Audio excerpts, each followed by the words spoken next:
guys? Thanks so much for clicking on my channel. Well, all smiles over here. I am with Sanja. It's like asking a question. Will Sanja help me keep a smile for today? And hopefully the answer is yes, you guys. I'm trying not to keep it long, but y'all already know.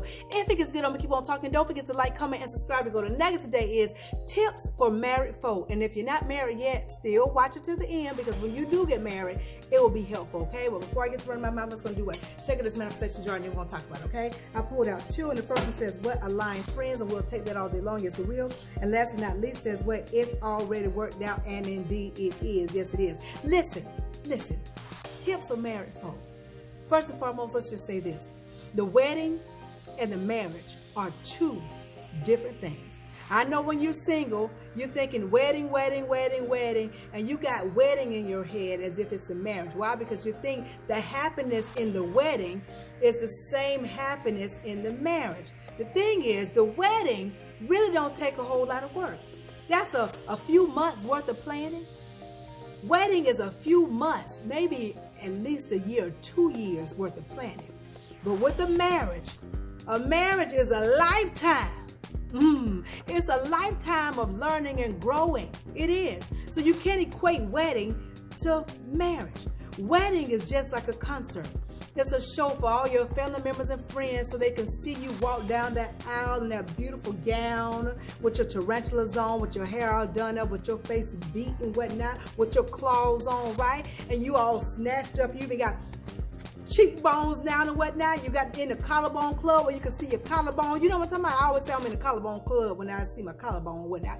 But anyway, they see you grazing, walking down the, not grazing because that means to eat. They see you walking down the aisle gracefully. That's what was trying to come out, y'all. But anyway, they see you walking down the aisle and they say, oh, you're so beautiful. Oh, she's so beautiful. Oh, she looks like a princess. She looks like a queen. Oh my God, she looks like a princess. Oh, blah, blah, blah. And they're just crying and so happy for you. And guys, you know you've been at the gym too, working out, getting buffed up, and now you standing at the altar or wherever y'all get married at. And you standing up there and you in that tuxedo, it's been tailor-made to fit you, and they see your shoulders all broad. They say, I don't remember him being that broad by the shoulders, but they see you up there all broad by the shoulders and your chest all puffed and whatnot, and they watching y'all. And they say, y'all are so beautiful. Oh, they're gonna make a beautiful couple. Oh. And now they're watching you say your I do's. In other words, you're confessing to God that you're going to keep his commandments and his statutes of being a wife and being a husband before him, right? And then after you say your I do's, what happened? Then the real work begins, called marriage. Yeah. Don't you know that when you're not all the way aligned and connected, when you walk and step into a marriage, when you're not all the way aligned and connected, you will sometimes have the tendency to walk into that marriage with a single-mindedness, walking into a marriage with single thinking. Yeah. God said the two of you shall become one, but when you're not all the way aligned and connected, then you walk into that thing that I'm going to still do what I've been doing before I said my I do. I'm going to still act the same way I was at before I said I do. I'm going to do what I want to do. I'm my own person. I'm my own boss. You don't tell me what to do. You ain't my daddy. You ain't my mama, in other words. And you step into that thing like that. You know what happens? When you have the mindset of being single, when you're supposed to be one with each other, which means what? You're supposed to be moving together in that marriage. Coming together, making decisions. That's how you're supposed to be. But when you're not like that, you'll start out like this, right after the wedding, right? Into the marriage. And just as soon as what? You thinking like you're single pops up, you begin to create a barrier, which means what? It'll separate you. The first year you're saying, this mine, and that's mine. This belongs to me, and this belongs to me, right? That's what y'all saying to each other. Don't touch my stuff, and don't touch my stuff. And before you know it, you have year 1, year 2, year 3, year 4, year 5, and continue on to where you're separated, right? They created that barrier. You have, and you don't know what's going on. You don't know why y'all ain't getting along. You don't know why y'all going at it like cats and dogs. It's because there's a barrier there. Because you're in the mind as if you're single. And you're not. God said the two shall become one. Moving together. Yes, exactly. Now here's another thing. Maybe, just maybe, you just got married, right? And when you're dating, you know you don't realize who you really dating. That's not who they really are. You do know that. If you dating right now, I ain't trying to scare you, but who you dating right now, That ain't all of who they are. That's just their front man, okay? That's the best side of them. The one that never gets angry. The one that never gets an attitude. The one that's always saying, whatever you like. Oh, don't worry about it. That's the one you in meeting with, okay? On a date with. That's the one you on a date with. But after you say I do, I'm trying to told you. I'm trying to told you now. That after you say I do, and you get home together, because you know after you say I do, you got to go home with your husband, right? You got to go home with your wife. You do. And so when you get home with each other, right about after that month, 2 months, maybe 3 months tops, you begin to see something about that husband that you was like, oh, I didn't know he did that. Oh, wow. You begin to see something about that wife. Oh, I didn't know she did that. I didn't know she was like that. Ooh. Okay, all right. And you realize what your husband or what your wife is doing is aggravating you a little bit. It's getting on your nerve a little bit. It's not that what they're doing is they're sinning. No, they're not sinning. It's just that you grew up a certain way, which means you have a perception of how things should go, according to your environment of how you grew up. And because you know your wife didn't grow up with you, and you know your husband didn't grow up with you, I ain't going to touch on that subject, but because of that, you realize they ain't doing things your way. And so the control freak in you come out. And you start asking them to do certain things the way you like it. And you don't know when you begin to do that with your husband or with your wife that you put in a barrier. You do. You created separation. Maybe it could be that your wife is in the bedroom making up the bed. And maybe you grew up a certain way of making up the bed, especially if you're in the military. There's a certain way you make up a bed. You got to have that crease on the end and tuck it a certain way. And so you see your wife making up the bed, and you notice that she ain't got that crease on there. And every night y'all go to bed, the sheets be coming loose. And you're like, man, it's aggravating. My feet are cold and whatnot. And so now you see her making up that bed, and you say, honey, let me show you how to make up the bed. That's how I want you to make the bed, because I don't like the way you make the bed up like that, because it don't make me feel like I'm really tucked in at night. So make it up like this, put the crease in it, and then tuck it. That's the military style. That's the best way. And your wife is like, because she loves you, oh, okay, I'll do it that way. All right. Now, she ain't going to tell you because it's the first couple of months, or maybe the first 2 years y'all been married. She ain't going to tell you that she want to make up the bed the way she want to make up the bed, because that's how she feels comfortable. Because when she make up the bed that way, she gets joy into doing, right? Because she's truly submitting herself to be a good wife to clean, right? To be a good wife to clean, right? So she ain't going to tell you right off that she don't like your suggestion, that she's doing what she's supposed to do to clean up. But she going to say, okay, I'll do it. All right, I'll do it. And then she begins to make up the bed. But now when she makes up the bed and she's cleaning, you know what she's thinking about? He got me making up this bed this way. And now it's becoming a chore to her versus a pleasure.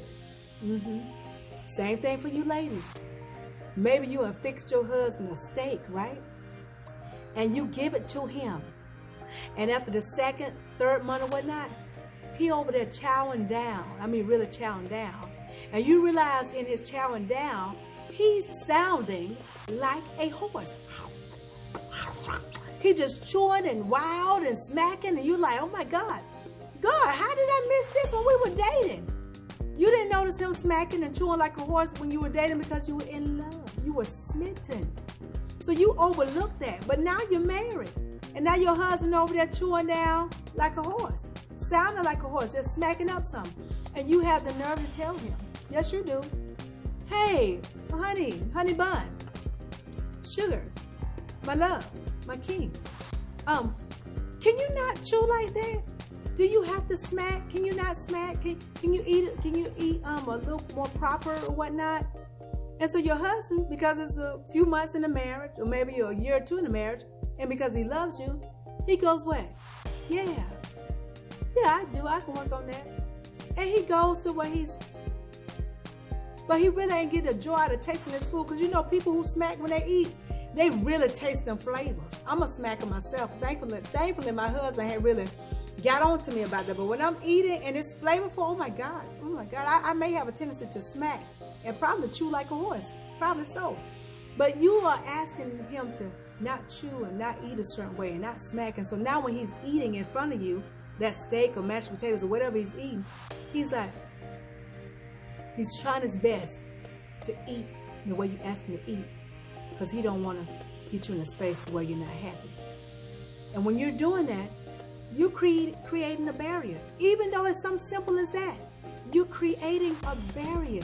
In other words, you're asking your husband or you're asking your wife to not be who they are. It's not that what they're doing is a sin. It's just that what they're doing aggravates you. Now, is that selfish? Is it? I believe it is.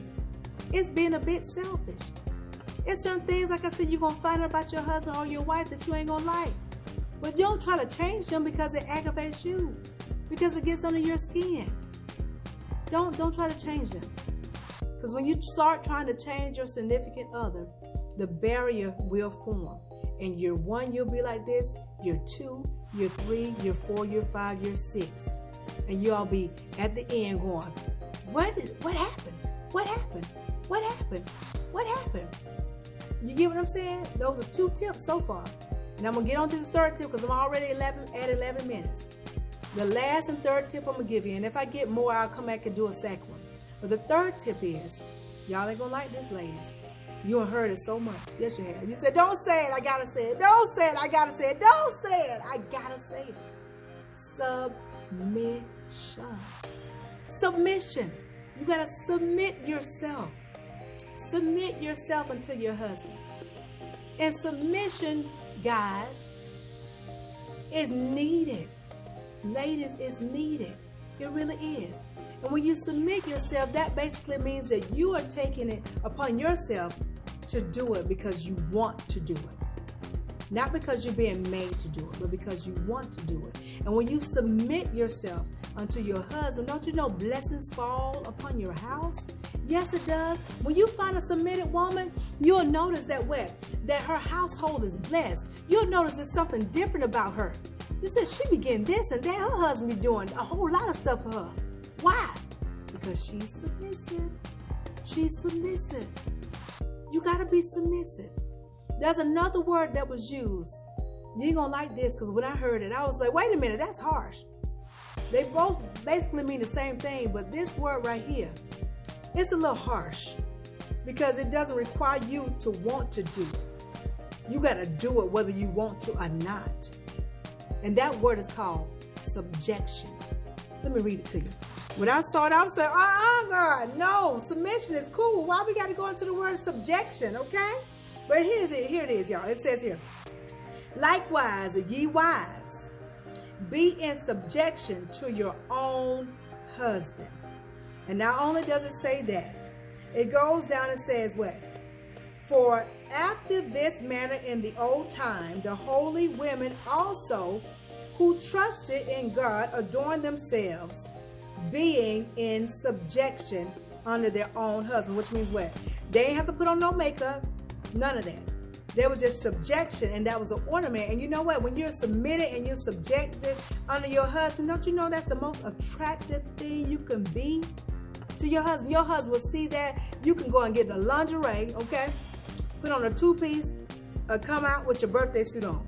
Now, if you ain't subjected and you ain't submissive, he ain't going to be attracted. His flesh may be attracted, but his mind ain't going to be attracted to you. No. That's why a lot of us ladies get us mixed up. When we're not all the way aligned and connected. We think that by being and having on sexy stuff pleases your husband. What really pleases him is you being submissive and you being subjected to him. Yes, exactly. You're saying whatever. Now let me read you this. And when I heard this, I was like, well, okay, I get it. It says, even as Sarah obeyed Abraham, calling him Lord. Don't y'all know I tried that with my husband way back when ago. I was saying, my Lord, me love, my Lord, me Lord. And my husband looked at me like, we ain't gonna do that. I said, I can't call you Lord. He said, no, I don't want you to call me Lord. I said, you sure you don't want me to call you Lord? He said, no, I don't want you to call me Lord. He understood what I was doing, but he understood because I'm already submissive and subjected unto him, I didn't have to do that. I didn't have to call him Lord. So he was like, no. Now, some of you husbands, some of y'all going, yeah, honey, call me Lord. When I come on, I want you to say, how was your day, me Lord? Listen, ladies, don't be mad with me. I'm just telling you what it said in here, okay? I'm just telling you what it said in here. Now, let me go back to this part right here. Be in subjection to your own husband. Let's hit on that. And then, guys, I'm on the ladies right now, but I'm going to get to y'all next, okay? Don't think I'm on your side. I ain't on nobody's side. I'm on the side of right, okay? Here's the thing. It says be in subjection to your own husband. Here's the thing. You can be out of order, ladies. You really can. Listen up. When you are more subjected or more submissive to somebody other than your husband. We ain't talking about God. It says God is the head, right? Then comes your husband, then the wife. The thing is, a lot of you wives are what? God first, pastor second, then me as a wife. God first, imam second, then me as a wife. God first, my best friend second, then me as a wife. God first. You get where I'm going? So you go to wherever you're going and you give the most respect. You're submissive, talking nice, being nice. You're subjected to those on the outskirts, and then you come home. You come home and treat your husband like a dog. Treat him like trash. Won't even fix his plate, but you'll fix a plate for your pastor, or you'll fix a plate for your best friend. What you want on that? All right, I got you. And your husband over there, you ain't bit more fix his plate at all. Listen, out of order. Creating barriers. That's a barrier. That is a barrier. You can't have anybody over your husband but God. But God. God, your husband, then you, then the children. If you get any of that out of order, some of y'all got God, my children, then me. And that's out of order.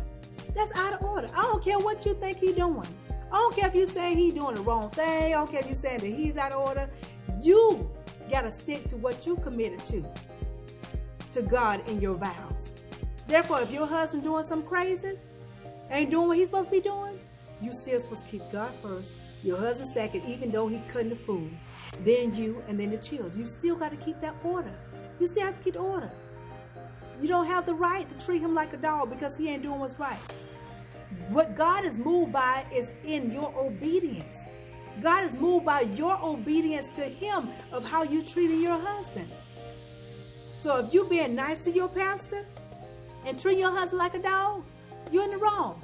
If you being nice to somebody else other than your husband, you're being wrong. You're wrong. You're out of order. You are out of order. You are out of order. You are out of order. I'm going to say it again. You are out of order. And you wonder why things are looking crazy in your marriage and why things are shooken up in your marriage. It's because you got somebody in the place of your husband. And I know they ain't asked you to put them there. You just did. Because some way, somehow, you think they know more than your husband. You think they're better able to guide you than your husband. That's not what God said. God says me, then it's your husband. And when your husband ain't having the knowledge, ain't doing what he's supposed to be doing, then you go above him and get to God. Because here's the thing. When your husband not acting right, y'all ladies listening? Oh, I'm at 18 minutes. When your husband is not acting right, God knows it already. He knows when your husband's out of order. So guess what? If your husband not able to lead you properly, your God at court, God, he will drop the information. He'll skip your husband and drop it to you without you having to disrespect your husband. Which means what? God will hear the prayer of the righteous.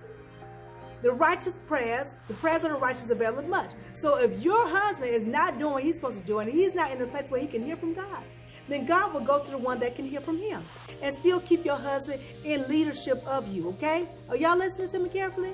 A lot of y'all are out of order because you got somebody in the place of your husband. You out of order.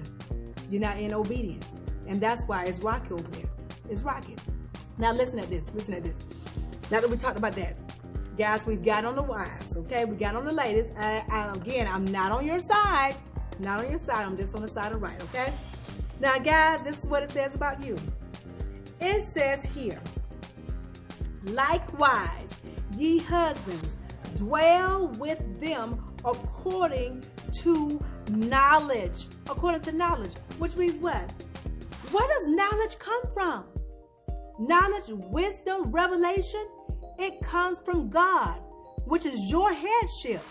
Now, if you're not all the way aligned and connected, and you're not able to hear from God like you're supposed to, you're not able to see like God like you're supposed to, you're not able to sense and feel like God, that means what? That you're not going to be a good leader. You're not. No matter how much you think you could do it on your own, if you don't have some type of relationship with God, you're not going to be able to lead properly. And it says here clearly, likewise, ye husbands, dwell with them according to knowledge. According to knowledge. You've got to be knowledgeable. You can't be over there saying, I'm the man of the house, and you can't even hear from God. You can't be over there saying, I'm the head of the house, and you don't have the revelation for God.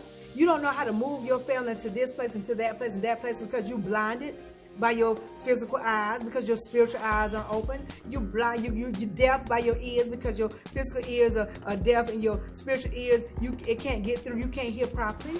You're over there like that. It says what? Dwell with them according to knowledge. And it says, giving honor unto the wife. Now let's look at this, husband. Don't be mad with me. I didn't write this, okay? I'm just the messenger. It says, giving honor unto the wife. If you are out and about and it's a lady walking around with a pretty dress on, or maybe her hair is all dressed nice, and maybe her makeup is all nice, or maybe her nails look pretty, and you give her a compliment, ain't nothing wrong with that. Ain't nothing wrong with you giving her a compliment. But if you left the house without telling your wife how beautiful she was or how beautiful she is, and you didn't tell her that, but you out telling somebody else that dress is beautiful, that they have pretty eyes, and that this and that and that and the other about them, you are out of order. You're not honoring your wife. If you can speak nice words to your co-worker who is a young lady, and you come home and you rant and you rave to your wife about what she ain't doing, and you speaking to her harsh, you're out of order. You're not honoring your wife. And you're wondering why it seems like y'all so distant apart. It's because you're giving Sally and Rebecca and Shanae them all the compliments, and when you get home, you out of compliments. So now your wife feel what? Abandoned. She don't feel love. She don't feel honor. Because you are giving her honor to somebody else. Who am I talking to? You better not be giving nobody a compliment when you can't compliment your wife. But let me say this too while I'm on it. I'm on the side of the right. Ladies ain't on your side. Stop cheering and going woohoo, whatever. Listen, if you're around your wife, y'all out to eat, try to open the door for your wife. Can you do that? I know somewhere nowadays women, I don't even know if I want to get into that. But open the door for your wife. Open the door for her, okay? When she's getting out the car, and when she's going in the store, open the door for her. And when you're around her, give her compliments in front of other women. Let them know that that's your queen. Don't be afraid to say you're so beautiful in front of somebody else. Who cares what they think? That's your queen. She's the one cooking and cleaning for you and giving you your when you want it. God bless you with her. So compliment her. Honor her amongst everybody. Don't be afraid to show your love. Don't go too far, because we don't want to see all that. Okay, get a room. But I'm just saying, do just enough to let her know you honor her. Not in pride, because you know what? A lot of husbands be at home all lovey-dovey. Lovey-dovey. And single women, listen to this too. You date somebody, and they all lovey-dovey, telling you how beautiful you are, how much they like you, and how much they love you.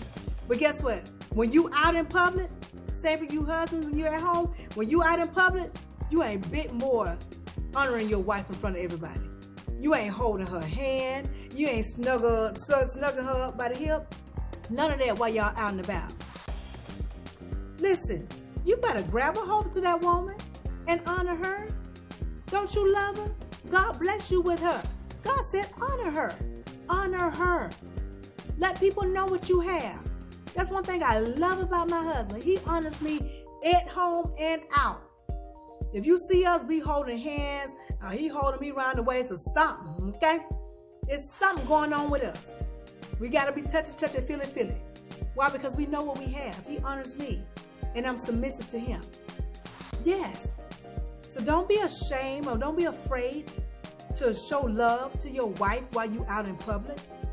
When you show love to your wife out in public, guess what you're doing? You're keeping the heathens away. You're keeping the enemy away. Because when they see you ain't lovey-dovey with your wife, the men, and nowadays women will be looking at your wife like, oh, he ain't taking care of her. I can take care of her better. Make sure you keep that door closed. So make sure you're showing love and honoring your wife. You're keeping the women away from you, and you're keeping the men away from your wife when you're able to express love to her out in public.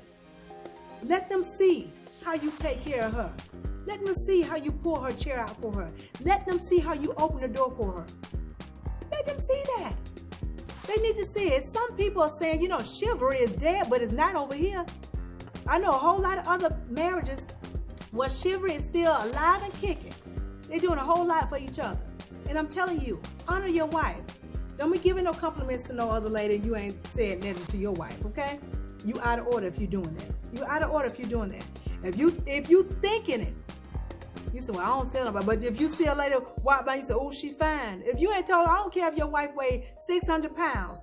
If you ain't told her she fine today, then you out of order if you thinking somebody else fine when you going out. Did you hear what I said? Did you hear me? Did you hear me loud and clear? Okay? I don't care if your wife got one eye looking over here and one eye looking over there. Or she got one ear on her cheek and her mouth on this side. Before you leave the house, you tell her how beautiful she is. You give her the compliment. That's what I learned. My husband wakes up, he's an early bird. So when he wake up before me, before he leaves the house, I hear how beautiful I am. I hear all the good goods and yum-yums from my husband's lips. Okay, I do. And so when I go out and about, and somebody see me out and about, and they go, you sure you're so beautiful? I said, oh, I already heard that from my husband today, but thank you. Yeah, which means what? I'm not going to be longer to hear more compliments from another man. Why? Because my husband got me filled already to where I'm overflowing, which means no man can pour nothing else into me that's negative, that will go against my marriage. Did y'all catch that? You did. Oh, I'm at 27 minutes. Oh, y'all, this is going to be a long one. Okay, let me keep going. It says here, giving honor unto the wife as unto the weaker vessel. The weaker vessel. What does that mean?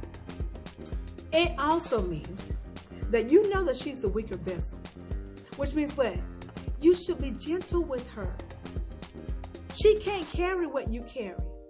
A lot of times, guys, when you're not all the way aligned and connected and your ego going, you know you put too much on your wife. You do. You put too much on her. You expect her to do this and do that. And really, she ain't supposed to be doing this and that for you. She's not. Your help comes from God. God is over you. So when it gets too hard for you, don't commission or pass along a task to your wife to do. No, seek God and say, God, this is heavy on me. And I'm the stronger vessel. I can't pass this down to my wife. So God, can you please help me to sustain this? Help me to get through this. Help me to conquer through this thing. Then that way, God will give you the knowledge. Like God said, you got to do it according to knowledge. Then God will give you the proper knowledge, wisdom, and understanding so that you'll be able to lead your wife and you won't be giving her stuff heavy to carry. There are a lot of wives out there. I told y'all I ain't on nobody's side. I told you. There are so many wives out there. So they're busted. They're broke down. Why? Because their husband has given them the position to carry stuff that they were never meant to carry. The woman's vessel is weaker. The woman's vessel is weaker. Make sure I pronounce that correctly. It's weaker, which means what? There's certain things that she's meant to carry, and there's certain things that you're meant to carry. Don't expect her to do this and that because you need help. Yes, she's your helpmate, but guess what? Your help comes from God above. In leading, God will give you the knowledge and the wisdom and the understanding and the revelation of how to get that coin if you need more money, or how to get this and that if you need it, or how to get the house of y'all dreams, how to get the car, get the healing, all this stuff. But you're passing it, like I said, passing it down to your wife, and she looking so broke down, looking so wore out. When you see her, people know, oh, they going through it. well, she ain't looking right. And you ain't looking right either. And sometimes, to tell you the truth, if the wife is a really good wife, she'll carry it and carry it and carry it. And the husband will be looking so refreshed, and the wife will be looking older than him, even though she's younger. I'm telling you the truth. I'm telling you the truth. It says here, and honor unto the wife as unto the weaker vessel. It says, and as being heirs together of the grace of life. Heirs together. Heirs together. Heirs, that's H-E-I-R-S, not A-I-R. H-E-I-R-S. You know what heir means. Heir to the throne, right? That means you're a part of the crew. You're a part of this union. That means what? It says heir of the grace of life, right? Which means what? Men, when you are moving the way God is asking you to move in this marriage, as a groom, as the husband, having the knowledge, honoring your wife, and not putting too much on her, right? It means that you both are heirs to grace, which means what? There's no reason why you should be over there saying that it's because of me that we here. We get that, but it's always a union. The two shall become one. So even though you are out there hustling and working hard and getting stuff done, it's still a unit thing, a joint thing. Don't ever make your wife feel like if it wasn't for you, then y'all wouldn't be where you are. Because can I tell you what? A good wife knows how to pray. A good wife is praying while you working. The reason why you got that burst of strength throughout the day is because your wife was in there saying, God, give my husband the strength that he needs to get through the day. Bless him with this and bless him with that. Give him understanding, give him wisdom. A good wife prays for her husband. And even though you're doing the heavy lifting physically, brain-wise, right, and thinking about while you're on your job and while you're working, your wife is doing a spiritual sense of it. Wives, make sure you listen and careful, because if you ain't praying for your husband, then you out of order. If you ain't praying that God bless him, you out of order. What are you doing? You're tearing down your house when you're not praying for your husband. Y'all, I'm at 32 minutes. Oh my goodness, I hope y'all stay to the end. But listen, if you're not praying for your husband, you are tearing down your house. If you're not praying for your husband, you are tearing down your house. You are. But listen, it says you're both heirs together of the grace of life, which means you're thankful that you're together, right? You're knowing that you together is what's making the marriage work. Why? Because you both are under God. Okay, now here's the last part that got me. And then after that, I'm going to close my mouth because I've been talking long enough. Here we go. It says what? I love it. That your prayers, it says when you do all of this, it says do all of this, that your prayers be not hindered. Did you hear what I said? Did you hear me loud and clear? It says here, you being subjected unto your husband, honoring your wife, being in submission, right? Husband, you doing the right knowledge, having the knowledge of God, seeking God and all that stuff. Giving honor to your wife, like I said. Knowing that she's a weaker vessel, not putting too much on her, right? You going to God for what your strength can't hold, going to God for that instead of going to your wife, right? And it says here what? It says, and being heirs together of grace and life, which means you being grateful for the life that you have together. It says, well, if you do this, then what? Your prayers will not be hindered. It will not be hindered. So if you do those things, your prayers won't be hindered. If you do those things, your prayers will not be hindered.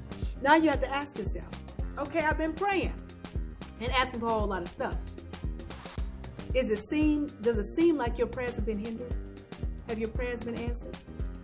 Have your prayers been answered?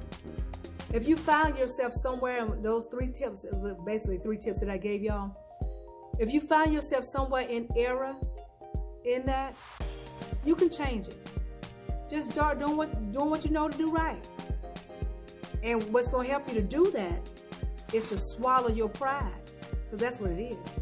When you want to do things your way and you don't want to give in to somebody else, which means compromise, move it together as one, it's your pride, because you're still thinking that you're right. You're still thinking that the way you want to go about it is the right way, the only way. And it doesn't work like that. You got to first submit to God. Ladies, first submit to God. You say, I am submitted. No, you're not. If you can't submit to your husband, there ain't no way you submitted to God. I'm telling you the truth. If you can't submit to your husband, I don't care if he a drunk, I don't care if he a crackhead, I don't care what's going on with him. If you can't submit to your husband, then you are not submitted to God. So in order for you to submit to your husband, you gotta submit to God. Because when you're submitted to God, then you'll keep His commandments and you will be obedient in the role of a wife. Same thing for you husbands. If you say I honor God, but you ain't honor your wife, you don't honor God. You don't. You're not submitted to God. You're not. I'm telling you the truth. That's how it goes. If you honor God, then what? That means you'll be in obedience to honor your wife, regardless of how crazy she is over there. You know she crazy. She'll look cuckoo for Cocoa Puffs, but it's okay. It's okay. You can work around that. She gonna change. She gonna be all right. But in order for you to stay in your role as a husband, you gotta be submitted and committed and honor God. And when you honor God and when you put God first, then you'll be the right leadership. Be in the right leadership to lead your family. Y'all get it? Got it good? I hope I made it plain to y'all. I hope I wasn't rambling. I hope y'all understood it. But listen, you can indeed have a happy marriage. You can. You just got to do what is right, what is upright. Not what's right according to how you grew up. Not what's right according to your perception. Because you do know your ignorance can cause you to think that what you think is right. And you'll be in ignorance instead of in knowledge. Did that make any sense? I hope so. I hope it makes sense. In other words, please slate. Forget about how you grew up. Forget about your old traditions. Forget about what your mama taught you. Forget about what your daddy taught you. And grasp and hold on to what God is teaching you in His knowledge, in His wisdom, and in His revelation. And watch how your marriage will blossom. Watch how your marriage will blossom. Because I'm telling you, the wedding and the marriage are two different things. The wedding only takes a few months to a year to plan, but a marriage is a lifetime of planning. It's a lifetime of learning each other. So if you don't start out right on the right foot at the beginning, you're going to be on rocky grounds. You are. And if you have been married for a while and it's rocky now, listen, you just heard what I told you. Start what I was just talking about, and start improving on that. Ask God to lead you, guys and ladies. Ask God to lead you. Ask God to take away that pride. Ask God to let you be the best wife there is. Because you know, when you're the best wife, you could be the best mom, the best mother. Yeah. When you're the best husband, you could be the best father. Yeah. Because you know why? Because you're teaching your daughters, ladies, how she's supposed to treat her husband. And you're also, men, teaching your sons how to be the best husband as well. So you are an example. When you're a good wife, you're teaching your daughter how to be a good wife. When you're a good husband, you're teaching your son how to be a great husband. And they'll see how marriage is supposed to work versus how society says it's supposed to work. Do it God's way and watch you live a long time with your spouse. Married long years.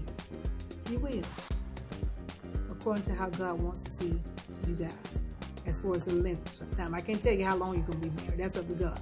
I don't know how long you're going to stay married. How long you're going to be. But God say until death do us part. That's the vow. Until death. So until somebody dies, you'll be happy. Let's just put it like that. Okay? Okay? So if you want a happy marriage until somebody dies, then listen. Stick with the rules, the tips I just gave you. And seek God.